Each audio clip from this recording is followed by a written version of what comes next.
Hi there, this is Steve Spurrier. You can join University of Florida Hall of Famer Shane Matthews and also the two-time SEC Player of the Year every weekday as he brings you all you need to know about the Florida Gators, including news, analysis, opinions, and some of the biggest names in sports.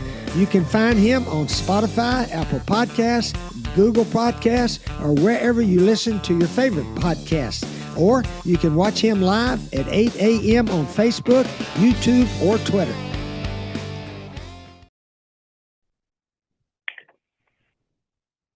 Good morning, and you're looking live at an edition of PodUp with Matthews in the Morning from the Crime Prevention Security System Studios, large enough to serve you, small enough to care. I want to thank the head ball coach, Stephen Orr Spurrier, for introducing our program today.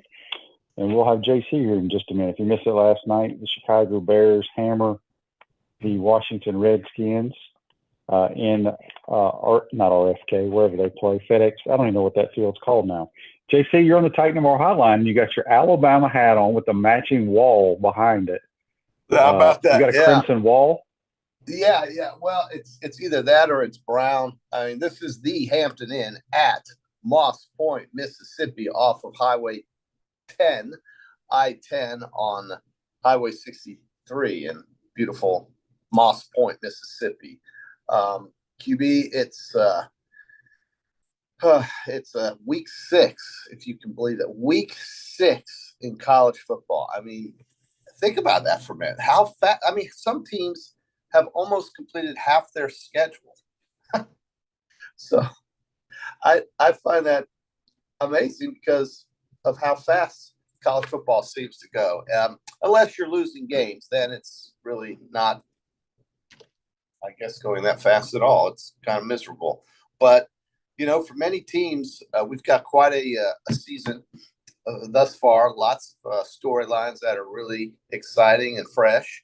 And I think, it's wide open. It's wide open for the 14 playoff and for these conference championships. I think it's wide open. We're going to have moving day tomorrow, QB. Moving day means that we're going to get some real clarity, I think, on some of these conference races to get to their conference championship games, unless you're Notre Dame and you don't play anymore.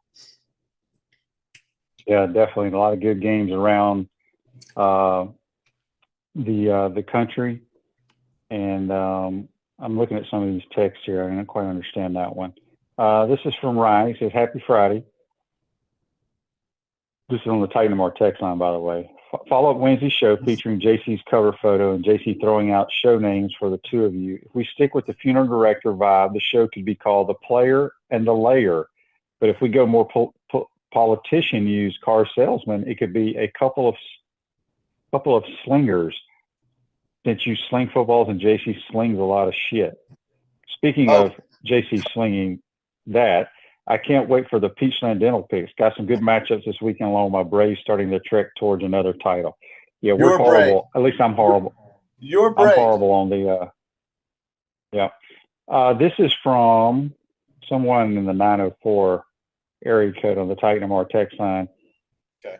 He says Spurrier should have input who the next coach should be, and Vanderbilt 24, Gators 16. They've already got him fired, QB. How about that? He's already fired.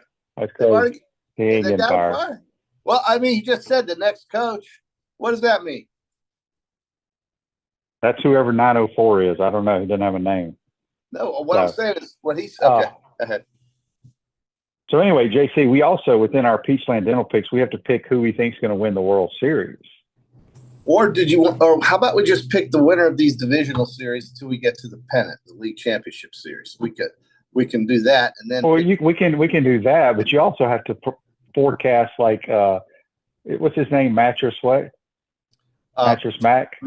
Mattress Mac, who has put down 3.4 million on the Astros. He did it almost 3 weeks ago, and he's gotten odds at 10-1. I think the Astros at the time were 2 or 3 games behind Texas in the division.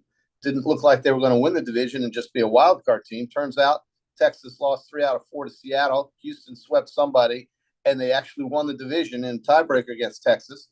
So they had the week off, and Mattress Mac's odds look really good right now, because if he wins and the Astros do it again, That's something like 10-1. So he's going to get something like $30 million. Think about that. $30 million on how much did he win a couple of years ago? 8.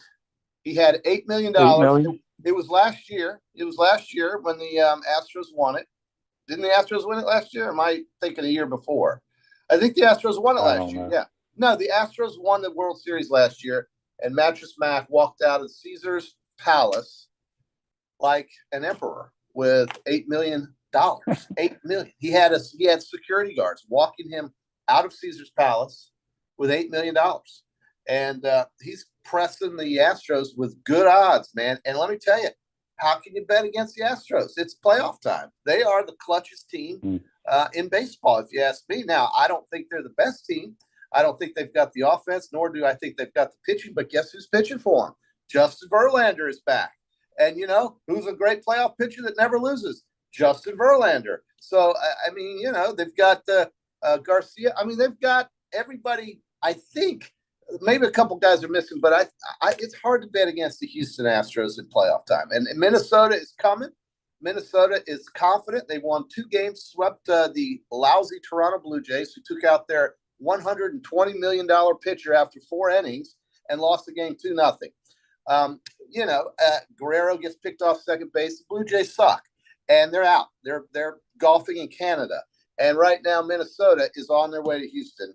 You got Philadelphia and Atlanta, which I think is going to be spectacular. And remember, here's what JC, what I don't understand is when they had the wild card, and one of our listeners may know this a lot better. Arizona was the 6th seed, correct? They played Milwaukee, who was the 3 seed. You would have thought if the 6th seed wins, the 6th seed would go play the 1 seed, the Atlanta Braves. They do not, but they don't. They do not reseed them. There's no reseeding. My point is there's no reseeding. It's right. in a tournament, the higher seed or the lower seed goes and plays the higher seed. It just makes no sense to me. Well, I don't want to do that. It's dumb. They don't do it. I've complained about that way they do this baseball crap. I was wrong about where the 3rd game of a 3-game series was. It was at all the home teams, but it didn't help Tampa. It did not help. It did not help the Brewers, but look, I mean, now we're going to 5-game series, and there would be a game 3 would be at the other team's ballpark. If there will be at least 1 game in the other team's ballpark in game 3, and maybe game 4, and then if game 5 happens, you would revert back, I think, to the original site. Where games 1 and 2 my point is the Phillies should be playing the Dodgers and the Diamondbacks should be playing the Braves. 100%, 100%. And why they, you know, I think it's that way in hockey too. It doesn't make a heck of a lot of sense to me. It really does not. You got the Baltimore Orioles playing the Texas Rangers, and they were the lower seeded team. And I think the Orioles are the 1 seed in the American League. So why aren't the Orioles playing the Twins and the Rangers? I'm sorry. Why aren't the maybe they, let's see. Texas was the 6th seed, so they are playing the Orioles. I don't know. The seeding is asinine. Okay, let's just say that you should be playing the top seed against the lowest seed. The top seed should play the lowest seed. You're correct, 1,000%. It's dumb. Baseball has made some real weird decisions in the last 2 years, but at any rate, I still think that the better teams, the ones that are playing the best, are going to win regardless of where the game is. And I think you do have certain advantages playing. If the Phillies are at home, they do seem to have an advantage for that crowd. I don't know why. It just seems like they have more energy. Atlanta's going to bring the noise in the crowd. I think Atlanta's going to be a tough out, and the Dodgers are always going to be a tough out to win in L.A. But the Diamondbacks are not afraid of anybody. And I certainly don't think the Texas Rangers are afraid of the Orioles. So it's going to be interesting. And, you know, we can pick these if you want. And then we can go, you know, after the divisional series, we get 7-game league championship series. And then we get a 7-game World Series. And by the end of this month, we'll have probably, the Houston Astros winning again and Mattress Mac going back to Caesar's Palace to clean up. Yep. All right. We got some text on the Titan MR text line. This is from Donnie. He says, it took 6 years for the greatest coach in Florida history to win a national championship. So calm down, folks. Give this guy a little time. Gator fans appear to be snowflakes. They feel so entitled. I don't think it's so much winning a national title. I think it's being relevant again. Greg in Fort Myers says, Shane, how cool would it be if Steve Spurrier took the keys to the offense? Makes a lot of sense. Ain't happening. This is from our buddy, not our buddy, but this is another 904. He says, I love the emails from the UA telling us what color to wear on Saturday. I would like to email them back. Worry about winning football games instead of what color fans should wear. Yeah. That came from Daryl. Yeah, Daryl, I could care less if you wore purple. Yeah. Yeah. Oh, I look, man. They'll beat Vandy. I think, pretty sure of that. But I'm just hoping that, like you've said this week, and like I think we've been preaching, this is another game. It's another opportunity to work the offense and get it tuned up for the better part of the schedule or the tougher part of the schedule, and do some creative things. I couldn't stand the game plan and how they played against Charlotte. I know you hate it when I say this, but they had an opportunity against a team like that, and they just wasted all of our times with 5 field goals. You can't go through a game like that, dude, because then when you have to do something, if the situation comes, you may not be good at it because you haven't worked on it in game situations.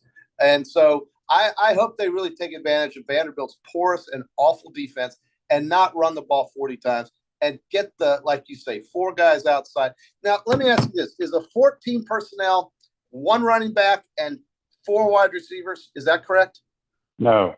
That would be running 1 running back and 4 tight ends. Oh, so the number on the second number is always the tight end. Okay. So yeah, so 10 personnel. 10 personnel. Just think you just learned something today, JC. Well, so you can go use that at the Waffle House today. Well, I think of the number 5, right? So if you have a 14 personnel, that means you have 5 linemen. If you have a 12 personnel, you have too many players. Yeah. No. Well, so if you had 14 personnel, you have an illegal formation. You got 12 men on the field. You got 12 men on the field. You have 12 men on the field. Well, you'd have 1 running back. You'd have 4 tight ends, a quarterback, and 4 5 linemen. Shit, I'm sorry. Oh, excuse me. Tight ends. Okay, I got this tight end concept. Okay, so 12 personnel means you have 7 guys. No, that's something the NFL's done for years, and people have used it. I didn't know anything about 10, 11 personnel, so I went to the NFL because we didn't use that at Florida when I played. Okay. So, let's get to some of these Facebook Lives brought to you by Meldon Law, the only official law firm partner of the Florida Gators. Let me pull them up because I was too busy explaining what 14 personnel was. Chris says, if we struggled against Charlotte, we're likely to struggle against Vanderbilt. Every game is different.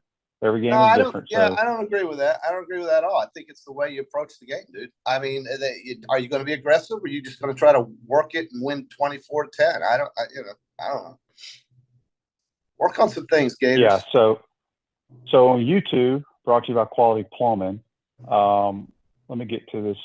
Florida boy says, still got a lot of ball left. Hopefully we can throw it around and find something, because I think this pass game can be really good and open up the run lanes. I agree 1,000%. I've been preaching it.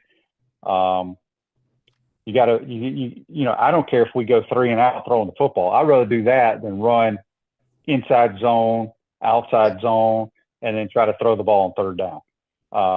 I really like our wide receivers. I like our quarterback. I don't care about all these people keep asking about analytics. I was not busy yesterday, so I got on Twitter, and all these people, they love to break down film, and they throw these stats out that this, that, and the other. I'm like, nobody coaches or plays football that way. All these statistics that they throw at you. Football is a simple game. Just go play. Do what they aren't doing. I mean, it's that simple. Attack the weakness of the defense. If they have a corner that is the ability of John Cornell, attack that corner. When you're in a 3-by-1 set, I don't care if the quarterback can't throw a lick. You attack the single receiver. That's what you do. You can do all these analytics you want. And that's the thing. That was, and maybe I'm behind the times, but that's the way I coach. That's the way I played. You keep it simple. Some of these people overanalyze stuff, and I'm like, I've never heard some of this stuff these people are talking about on Twitter. So anyway, well, the analytics kill me when we get to kicking extra points and going for 2 and numbers and things like that. Well, it's not so much analytics; it's just all these stats that people throw out that, on 3rd and 4 to 5, in the last 6 years that Billy Napier's called plays going back to Louisiana, blah, blah. I get it. Those are called tendencies. Break your tendencies. I'm all for that. But football is simple.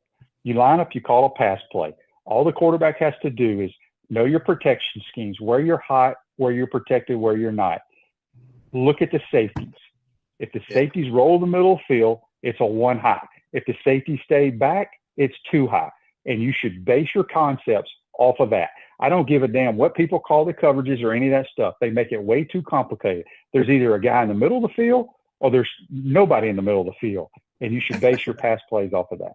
It just seems like people try to overthink stuff, and I don't get it. I mean, it didn't seem that way. We all know Coach Spurrier. He's a pretty deep thinker of offensive football and so forth, but he's got a format. Mike Leach had 7 plays, and they were all successful. How many plays did Hal Mommy have when he was devising the air raid offense?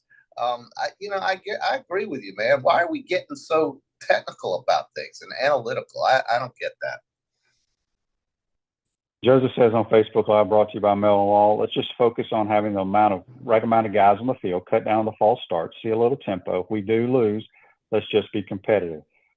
All right, well, we should not lose this game, and it's silly for me to say that we should beat Vanderbilt, but we lost to them last year. That doesn't mean anything, but if we try to play keep away and try to pound the football, I'm telling you, we have dudes on the outside with a guy that can get them the ball. Let's go play. Is the guy behind center going to make some bad throws and miss some open guys? Yes. Every quarterback in the world does it. And that drives me crazy when I put on Twitter or somebody sends me something on Twitter. Well, look what so-and-so said. He missed this guy that was wide open. Okay. The greatest quarterbacks in the world miss guys wide open. He could have thrown that ball and it could have been dropped. So anyway, Chris says, Shane, tell the story again how Coach did his playbooks with y'all. It was 3 sheets of white typing paper, handwritten, hand-drawn, stapled together, folded up. And that's the way I coach today. They can do all this crap on your iPads and stuff. It's just way too much. It's just way too much, in my opinion. But everybody does it, so everybody's going to do it. Florida Boy on YouTube says, by Quality Plumbing, says, we have plenty of talent on this team, have to play to our standard. We are better than Vandy. This game should be 45-14. Well, you would think. Let's hope. All right, JC, you got anything? Did you learn anything there? If it's one high safety, what should you do, JC?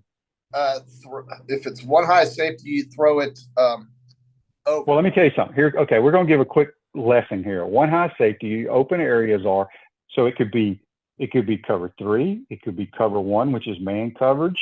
It could be one robber. We don't care. All we know is we have pass concepts either on the one side of the field or the other side for one high. We have the other side. If we have one high beaters on one side, we have 2 high beaters on the other side. Now all the quarterback has to do when the ball is snapped, bam.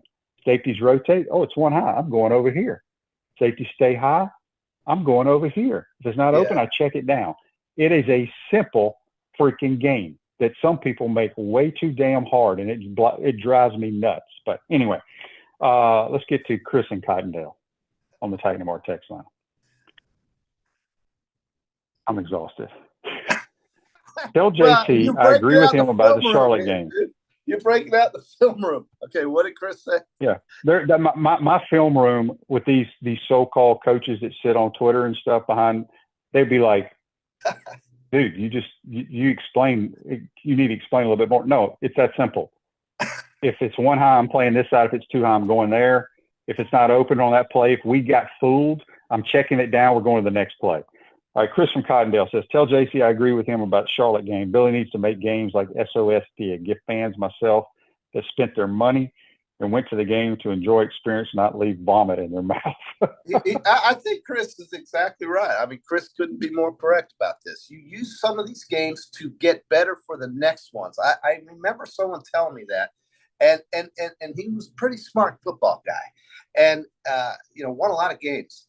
And the reason I say that is because if you don't, in a game situation, do things that you can try to do and know that you can do them, then when you have to do them in a tight situation, you may not be able unless you've seen or tested out what works and what doesn't work. I hope that makes sense. But the point is not everything in practice is going to translate over to the game. You need game situations to test whether or not you're able to do certain things, regardless of who you're playing. And I just think once you fall behind 23-0 at Kentucky, you're dead. It's over. And it shouldn't be, but it is. So, 1966 HBC beers available at Spurs Gridiron Grill, Gator Games in the Swamp, and select retail outlets. Crisp American Lager. That's 1966 HBC beer. JC, we had a Facebook Live brought to you by Melton Law from Andy. He asked me, did I ever have any run-ins or get to meet Dick Butkus? As most people know, Dick Butkus passed away yesterday, old number 51 for the Chicago Bears. I met him briefly at Hallis Hall one time. I mean, it was just kind of one of those, there was tons of players there. He kind of spoke to the team, what have you. So sad to see. I don't know how old he was. Do you know how old he was, JC? Yeah, he was 80 years old. And oh, wow. Man, he was before, I think he was before Jack Lambert and guys like that, Ted Hendricks for the Oakland Raiders, the other linebackers that we remember that literally took your head off. He was the first guy, I think, the first guy to bring a physical nature to linebacking play. And my God, he did things that today would be personal fouls left and right. But it didn't matter back then because he was able to do what he was able to do and influence games. And the Bears, he was one of the greatest. He played at Illinois, University of Illinois. Yeah, it's sad. Natasha on Facebook Live, brought to you by Bell and Law. She said, the HBC was amazing and hilarious at making plays. When I was working in Betty Ling's office, which she was in charge of recruiting, so Natasha worked in the football offices, he walked in one day, grabbed a piece of Gator letterhead paper, drew a bunch of X's and O's and lines and arrows, and he said, I've been thinking about this. Do y'all think it'll work? Yeah. All I could muster was, if you drew it up, it probably will work, Coach. But that's it. That's how we drew up plays. And I've done that to this day. Joseph says, JC, I want to get your thoughts on this. He said, QB, what's your thoughts on Caleb Williams' comments about making more money in NIL than he would as a rookie in the National Football League? Yeah. Well, there's no players association. There's no collective bargaining agreement in college football. It's wide open. It's the wild, wild west. I mean, every player on the Utah Utes is driving a leased Dodge as long as they're playing, right? So, Dodge truck. So I think Caleb Williams knows exactly what's best for Caleb Williams. And with the rookie salary caps and so forth, I mean, do you realize, QB, that one of the best quarterbacks in the NFL today, who has got a better 7-game start than Patrick Mahomes, who was the last pick in the draft, is living with a roommate in San Francisco, California, and makes roughly $900,000 a year? I mean, what the hell? Why would Caleb Williams go make $900,000 a year when he's getting paid $4 million to live in LA and blow out Arizona? I'm all for it. Well, whatever. Look, it's the market, man. The NFL has their collective bargaining agreements, their CBA. The college football landscape has nothing like that. And so I think it's great for Caleb Williams. I don't know if it's great for college football, but it's great for Caleb Williams. And Brock Purdy, he's making about, I don't know, roughly $900,000 living with somebody in the ridiculous city of San Francisco, where the cost of living is through the roof and not even realistic for a lot of people. So I think it's fine. This is America, man. This is America. This is not. Now, if college football comes out and they start collective bargaining, or if there's some sort of agreement, but who's going to listen to what the NCAA says? So I don't know, man. I think it's good for Caleb Williams. That's what I think. And I think it sucks that Brock Purdy, who's going to eventually get a better deal, but what if his elbow blows out? What if his elbow blows out again in the NFC Championship game again this year? So you just don't know. The NFL is a much different animal. It's much more controlled. It can be very lucrative, but I think of the 3 professional sports, the NFL pays the least on an average basis per athlete, a relative basis, I should say. So good for Caleb. Yeah, Reggie on the Facebook Live brought to you by Mel All says, how much pressure is put on the defense when we spread our offense across the line of scrimmage compared to bunching players prior to the snap? Yeah, I love bunch formations and condensing the formation because it really affects the defense. Yeah. Now, my problem is when we spread out, we're spreading out with tight ends and running backs instead of. Now that keeps the defense in a certain personnel grouping. But if I just like to mix it up, quite honestly, Reggie. It's just giving different looks. We got a text here on the Titan Mark text line from Robert. He says, JC, too bad you can't be in the Gator Gallop today. It really is, because the way I'm eating here in Mississippi, I need to exercise. And when I get back to Gainesville, I'm not blowing smoke. This time I'm going to really do it, because I looked at myself today going to the grocery, yesterday going to Ramey's, which is a little grocery store off US 90 in Goshen, Mississippi. I look like an absolute fat pig. And I said, man, I can't quit eating here. All they do in Mississippi is eat. And God bless them, there's food. But it is rough, man, if you don't exercise. So I should be galloping. And, I have no excuse. I'm going to start galloping, though. I got to get moving, man, because if I lived here, I'd weigh 265 pounds. And for a guy who's 5'8" and a half, that ain't good. And so that ain't good, JC. Well, I don't weigh 265 pounds, but I'm just saying I got to do something about this. This is not going to. This is. It's well, just JC, you need to go try one of our sponsors who we had on the show, F45 Training. Go do a couple of their workouts. Well, I want to be able to survive the next day, QB. I'm going to start light. You have to start light. I don't think my cardiovascular system is prepared for F45 or whatever. But I will get it back. I I used to run 3 miles every day when I was in my 20s and 30s. But I'll get it back. Don't give up on me. Daniel says on YouTube, brought to you by Quality Plumbing. Hopefully the Gators will come out playing with a lot more energy and effort the rest of the season. I heard from a few people that was a major problem in their loss versus Kentucky. Look, I'm in the hotel. I get on the same buses. Now, obviously, I'm not on a team bus, but we have 4 or 5 buses. That if you can't get ready to play in an SEC road game, you got problems, people. You got problems. You only get a handful of them to play. Hey, wait till these schedules come out once Oklahoma and Texas. You think we got it rough now, dude. Wait till these others. They're going to go to 9 games at some point. The schedule's going to get real really fast. Yeah. All right, it's time for Peachland Dentistry, Gator Nation's #1 choice for dentistry in Port Charlotte surrounding areas. Go visit them at peachlanddental.com. All right, real quick, though, JC, just give me your 2 teams that are going to play in the World Series. Well, okay, you want to jump that far ahead? I'll take. Well, I mean, it's okay. So here's the thing: do you want to wait till they play the Super Bowl then pick, or do you want to, like we did in the beginning of the season, we pick who's going to go to the Super Bowl? Well, all right. Well, there are okay. So there's 8 teams. I love the way the Phillies play. I'm going to take teams that I'm rooting for. How's that? I'm going to take the Texas Rangers. That's the first team I'm rooting for. And the second team I'm rooting for would be the I guess I'll root for those Braves. I do love going to Atlanta, the Battery there. It's a great environment for baseball. They did such a great job with it. So the Texas Rangers and the Atlanta Braves would be a really cool World Series. That's what I'm going to go with. All right, yeah, that would. I'm going to go Braves, Astros, lay chalk. I'm a big Dusty Baker. I like Dusty Baker, but I'm going to go with the Braves winning it all. So I'm going out on a limb. But the Braves were my team growing up. So they are good, man. Maybe Dale Murphy will show up with Glenn Mother Hubbard and that crew. That's right. They're awesome, man. All They've been really great through the season. They got to win. Look, the Braves, they won it with Freeman 2 years ago. I think I think the Braves with I think he's going to get the National League or the MVP award and batting title, I should say. But it's been a great year for them. So it's good. It's easy to root for the Atlanta Braves. For sure. All right, JC, you're doing much better than I am. So people don't listen to any of my picks. Well, you've got to turn it around. I'll turn it around. All right, what do we got? What were you going to say before I interrupted you? What were you going to just say?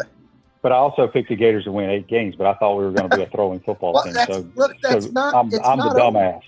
QB, look, they're going to play. They've got 7 games to go. All right, you need 5 more wins. I'm going to channel my Bet MGM. Here it is, if you can see it. Well, JC, they're not a sponsor. Don't show unless you get them as a sponsor. Don't show their logo on my show. Well, I'm using the knowledge that I got from my hour that I spent in the sports book the other day, cashing a couple of old winning tickets. So I'm channeling my Bet MGM. The first game we're going to have is the Notre Dame Fighting Irish playing yet another really tough team, I guess. If you think Louisville's tough, they're undefeated, and they're getting 6.5 at home. Notre Dame at Louisville, 6.5. I'm taking the Cardinals with the points.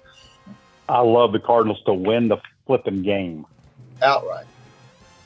Okay. Yes, they are good, man. And Brom's look, they're going to dial up some plays now. Louisville will dial up some plays. I think Papa John Stadium. That's your stadium, JC. Yeah, it is my stadium. I think folks are just a little confused why Louisville could only muster 13 last week. But it was a Thursday night game. They had a bunch of turnovers. Yeah, and they've also had a couple of extra days now to prepare. Notre Dame was in a war for the 2nd straight week. How many times can these kids do it? I love that pick, too. I like Louisville. Now, here's a game that you would otherwise not think I would put up here, but I want to know what you think. Miami is laying 20 points. They're at home against Georgia Tech, who lost to Bowling Green last week at home. But Georgia Tech is only getting 20. I would have thought it was a bigger spread. But I'm going to take the 20 points to Georgia Tech, and you're going to take Miami, aren't you? No, you know what's crazy about that game? I want to say Georgia Tech was beating Bowling Green either 17 or 21 to nothing. Yeah, they were killing them. And then it just died. I'm not sold on Miami, so I'll take Georgia Tech. You're not sold on Van Dyke, huh? What? Okay. Here's another game that I think should have been even a higher spread regardless. Virginia Tech had 38 points last week. They figured something out against nobody, but they're getting 24 in Tallahassee, who's coming off a week off. Does FSU cover 24? I'm saying they do. I think Florida State beats Virginia Tech by 40. What do you think? Virginia Tech is so bad. I do think Florida State names a score. UCLA is at home in the Rose Bowl, which I'm not sure that's a home field advantage at all. But they're playing Cam Ward, who should be and needs to be in the Heisman Trophy conversation, because Washington State is a real offense. And that kid is he's playing lights out, Cam Ward. Nobody talks about Cam Ward, but they're going to, especially if the Cougars keep winning. And they're getting 3.5 at the Rose Bowl, and I love it. Anytime you give me a team that explosive with points, I'm taking them against UCLA, who's got a fresh quarterback. Give me Washington State plus 3.5. I love that. That's interesting. Yeah. Real quick before I make that pick, Dan says on Facebook Live, Miami's having another buy one, get one free ticket promotion. Yeah. I mean, it's that's funny. Yeah. I'll go with Washington State. It doesn't sound very convincing. UCLA can't score. They can't score. UCLA can't score. They have the genius Chip Kelly running the offense. Maryland is at Ohio State. Do you realize that Talia Tagovailoa and the Terrapins are undefeated, QB? I did not know that. They are undefeated, and they have not lost, which means they're undefeated. And they're playing Ohio State in the Horseshoe, and I think Ohio State's got 20 points to lay here. I'm gonna take the Turtles, dude. I love those points. I can't get over myself. God. Now listen, they're really favored by 20. Now last year, they're favored by 20, and last year Ohio State won by 13. Maryland racked up 30 points on them. I don't think Talia is that scared of Ohio. I think Maryland's going to show up. They scored 44 last week against Indiana. They scored 31 against Michigan State. They scored 38 against Charlotte. But anyway, I think Maryland can cover that 20, so I'm taking them. Well, that makes no sense to me. So I will take the Buckeyes. Wow. I feel like Maryland is always undefeated the first half of the season, and then they end up going like 6-6. Yeah, no, I hear you. Loxley, I don't know. Here's everybody's, America's team is at Arizona State this weekend. They're coming off 2 hard losses, but they took that moral victory against Southern California, I think, acting as if they had won the game by only losing to the Trojans by 7. So Dion and America's team goes to Arizona State laying 3.5, and I'm taking America's team. Yeah, everybody's favorite. That makes no sense either. Arizona State's pretty god awful, dude. They're pretty. That's what I'm saying. So shouldn't it be like 10?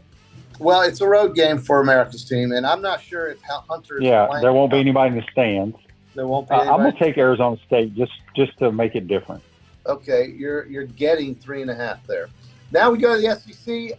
We've got let's do the Red River.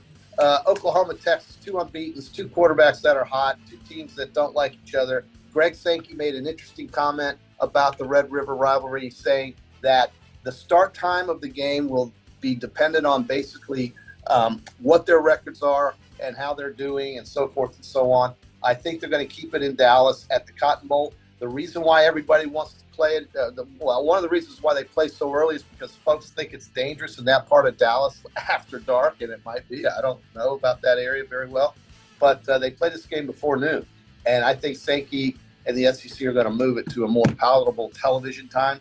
Oklahoma and Texas, the spread is 5.5, and that's where your SEC commissioner is spending the weekend. Texas is favored by 5.5. I'm taking Oklahoma with the points. This is a tough one. I think Texas is the better. I think Texas is playing a little bit better defense. Well, so is Oklahoma too, though. And Baker Mayfield is going to be there. Baker Mayfield's the guest picker for College Game Day. He's going to be there, and he says, "What does that matter?" It doesn't mean anything. It means absolutely nothing. It means absolutely nothing. But 5.5. Look. Well, this is. Oh, I'll take Oklahoma too, I guess. But this is a game. This game right here has. I mean, it's 14 playoff worthy right here.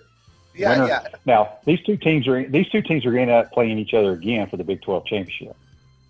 That's correct. Yeah, I listen. I like Texas. I love Texas better than Oklahoma. I love Texas. I always root for Texas to beat Oklahoma every year. But we're doing the Peachland Dental Picks contest, and to me, almost a touchdown is too much. All right, I'll go with Oklahoma too. All right, SEC time. Arkansas at Mississippi. Folks don't really know this unless they're from either place, but this is a huge, huge rivalry game. Mississippi and Arkansas is a big one, and for both schools, maybe even more so than some of the other games that we think are big rivals for these teams. But these teams do not like each other one iota, and Ole Miss is giving 11.5 points. There's no way I'm laying 11.5 for that team. Give me the Hogs. That's a lot of points. Yeah, it is a lot of points. Arkansas's had trouble winning games this year, but KJ Jefferson causing some problems. Rocket Sanders. It'll be another track meet, I'm sure. But Ole Miss, you got to think. It'll be interesting to see how they play early in that game, JC, because of what they did, finally beating somebody. Now, I don't know how good LSU is, quite honestly, but I will take the Hogs as well. You're taking Arkansas, okay. Okay, let's go to the next one here. This is the game in the East for the Eastern Division in many people's eyes. Not necessarily mathematically the case, but Kentucky and Georgia. And this is where we go to that Maryland analogy you made with Ohio State. Kentucky fools you and makes you think they're ready, and then Georgia goes and just runs them over. But 14.5 points, I'm sorry. I saw a pretty physical team last week that if they don't turn the ball over, should be able to stay within 2 touchdowns of Georgia regardless. I'm taking the Wildcats plus 14.5. Ooh. Yeah, this is tough as well. I mean, that's a lot of points, but I could see Georgia winning this game 21-3. I'll take Kentucky too. They ain't going to win the game, but I'll take Kentucky. All right, Kentucky it is. All right, Louisiana State on the road again, if you can believe it. 2 straight road games for the Tigers, playing the Missouri Tigers and Brady Cook, who is just lighting up the sky. 300 yards passing last week for Missouri. Brady Cook, can they handle Jaden Daniels and the Tigers? It's 4 points at home, and I really, really want to take Missouri really bad. But I think LSU bounces back. I'll take the Missouri Tigers. You know, LSU has the second to last rated pass defense in America. Ooh. Now, Jalen Daniels is playing great football. If you look at them statistically, offensively, they're outstanding. But Missouri it's a weird place to play. I'm going to take the Missouri Tigers. Really? You're going to go with 4 points against your beloved LSU Tigers? Wow. They're my beloved Tigers. Well, you love that Daniels kid. And he's really played well, I have to admit that. I didn't say I love him. I just think he's playing really well right now. No, he is. But so is Brady Cook, man. All right. We got you just don't roll into Columbia, Missouri now, JC. There's going to be people all on that on the rocks down there. They're going to be going nuts. Can you see LSU going on the road losing 2 weekends in a row with that roster? I don't know. I know it's about the spread though. It's 4 points. It just seems like to me LSU's not. They've just got so many athletes. I just can't imagine them losing 2 weeks in a row. But I'd love to see it. All right, let's see here. Okay, almost done. Alabama, and Texas A&M are basically a pick 'em. The Aggies are +1 here. Can Alabama's defense contain Texas A&M, and can Texas A&M's offense confuse Jalen Milroe? Those are the two. That's what I'm thinking about. But the game, this is the game for the West, pretty much right here. I think it absolutely. I'm going to go with the Aggies at home. I think the Aggies find a way to win. Aggies, wow. Okay, I'm going to change my Georgia pick. I'm changing my Georgia pick, JC. You're going back to Georgia now? Okay. I think Georgia's going to stuff the heck out of the run game, and they're going to make Devin Leary throw picks. So I'm going to take the Dogs just to be different from you. Well, 14.5. I mean, Georgia can win the game 35-21, and you lose.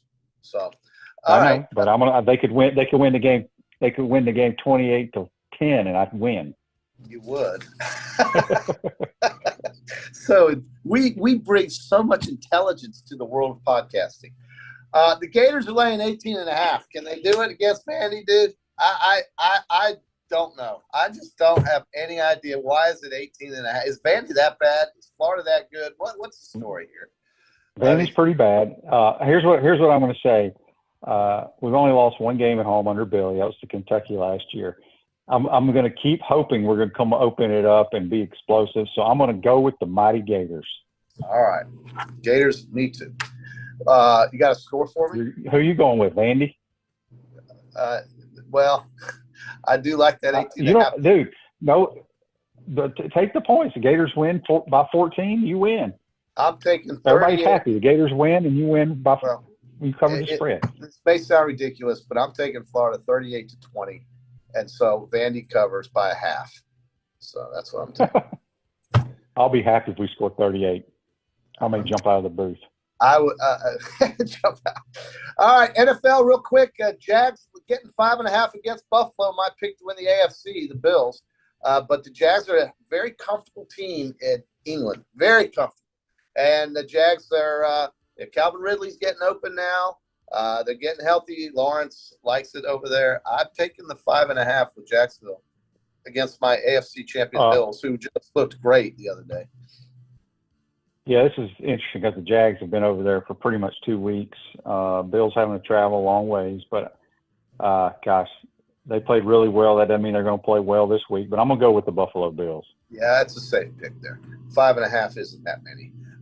Miami against Daniel Jones and the god-awful New York Giants, one of the worst teams I've seen play NFL football. I mean, they're so bad. The Bears are better than the Giants by far. Miami is laying 11. Do you realize that Daniel Jones has a 4-year contract that is paying him $160 million, and the guy can't complete a pass? So God bless the Giants. They throw money around because, well, what else are they going to do with it? And they're getting 11, and it won't be enough. Miami wins by 27. I'm taking the Dolphins. Where's the game at? It's in Miami. Oh, yeah, I'll take the Dolphins, too. I wouldn't care if the game was in New York. Dude, they're going to run all over the Giants. They're going to kill them. They're going to score 40 points. I really believe, coming off a loss against Buffalo. Giants are so bad. They can't block. They can't defend. and they can't score, and Barkley's hurt. I don't know why this line is at 17. I have no idea why it's 11, but it's 11 for a reason. I don't care. They suck. The Dolphins will kill them. And then the game of the week is in San Francisco. Dan says on Facebook Live, brought to you by Mel Law, the Cowboys and Eagles kickers have more points than the Giants do this year.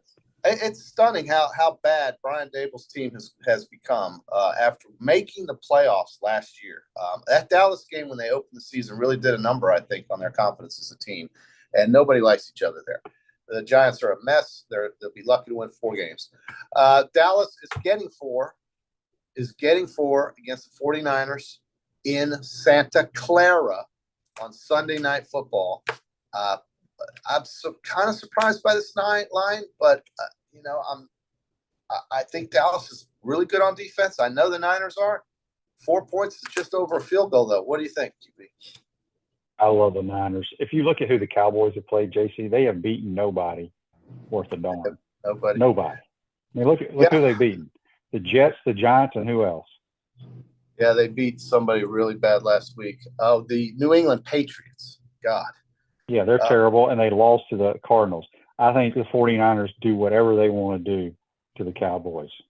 Okay. And did you take Miami, by the way, against the Giants? Yes, I did. Okay, Miami. Yeah. All right, and those are your in our baseball I've got Texas and Atlanta. You've got Atlanta and who'd you say? Astros. Oh, and the Astros, Houston Astros, sure. Okay. Me and Mattress Mac. That's right. Okay, there you go. All right, JC, have a good trip. Go jog on the treadmill or something today. Oh my God, I know I got to do something, but we'll be back in Gainesville Monday. Enjoy homecoming, everybody. It's a special time to be on campus, and hopefully Florida football will make it even better. And we'll talk Monday. All right. That's JC. Join us on the Titan More Hotline. Take a quick timeout. We'll come back. We'll wrap up, get to some of these texts, Facebooks, and YouTubes you're watching and listening to PodUp with Matthews in the morning from the Crime Prevention Security System Studios.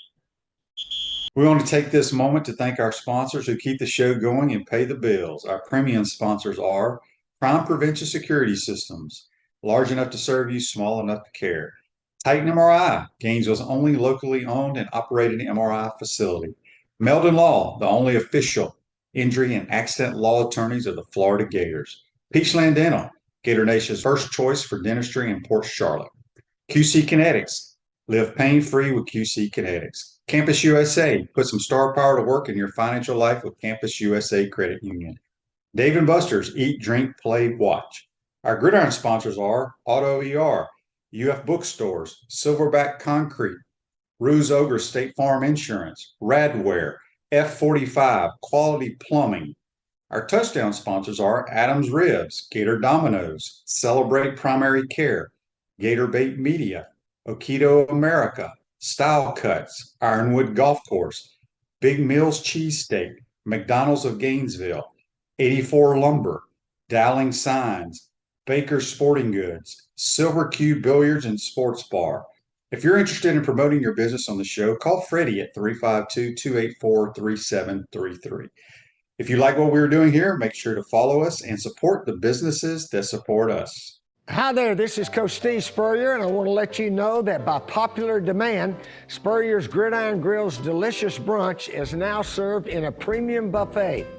You have spoken, we have listened, and we're now serving Gainesville's only elevated buffet, complete with an omelet station, ginger sage chicken sausage, shredded short rib, and of course our chicken and waffles. Plus, you can enjoy bottomless mimosas and Bloody Marys. So join us every Saturday and Sunday from 11 to 3 for the best brunch in town.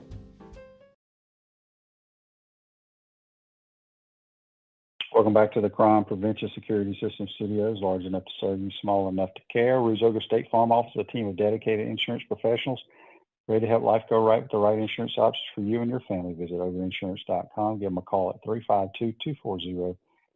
352-240-1779. I meant to tell JC this. I saw this note. They send these notes out for each opponent, but this one really struck me. Vanderbilt has not scored in the Swamp in its last 2 visits there. The score has been 98-0 the last two times that they've been to the Swamp. And 2017 was the last time they scored. So we'll see if that continues or not. But that's a crazy stat, quite honestly, when you think about it. This Day in Sports brought to you by our good friends at Comfort Temp. Not Comfort Temp, Campus USA Credit Union. Put some star power to work in your financial life with Campus USA Credit Union. I memorize this stuff, folks, and sometimes I spit out the wrong information. This Day in Sports in 1882, the first World Series baseball game one was played between the Cincinnati Red Stockings, who beat the Chicago White Stockings 4-0 at the Bank Street grounds in Cincinnati. So that was brought to you by Campus USA Credit Union. Let's see, we had a couple more Facebook Lives I needed to get to if I can pull them up here. John on Facebook Live, brought to you by Mellon Law, says Vanderbilt covers and wins outright 26-17. Andy says on Facebook Live, is it possible that Justin Fields is getting on track 2 decent games in a row? I didn't see it. I saw the stats. It's possible. I still don't think. I think what he's good at, and I didn't see him play. If I was coaching him, I would run the hell out of him, let him scramble, and I would throw the ball deep. I would never ask him to read anything underneath because I don't think he can process it fast enough. Throwing deep, there's really no processing to it. Just let him sling it down there to one of those wide receivers. Michael wanted to know on YouTube, brought to you by Quality Plumbing, JC was sticking around to cruise the coast. I don't know if JC is or not. Cliff says it's hard to believe that a Grantham coach defense shut anybody out. Yeah, so that's an interesting stat that came across yesterday. And then Dan said regarding the OU Texas game at the Cotton Bowl, the game is on the fairgrounds, so there's no problems there from a safety venue. And then Alan asked, is Tua's brother still at Maryland? Yes, he is there. So we'll see. Maryland always starts out really good, it seems like every year, and then get clobbered late in the year. So anyway, we'll see what happens tomorrow in the Swamp. Hopefully it'll be a good crowd. You got Gator Growl tonight. You got the Gator Gallop, the parade, all that stuff today. And so it'll be a good weekend for sure. A lot of people will be back on campus. Gators need to win this game, get to 4-2, and stay healthy. It'll be interesting to see who plays and who does not play because there's a lot of folks on the injured report. So hope you enjoyed today's program. We really want to thank JC for joining us. We'll be back live, video, and all that stuff starting next week. Have a great weekend, folks, watching football, and we'll recap it all on Monday. Take care.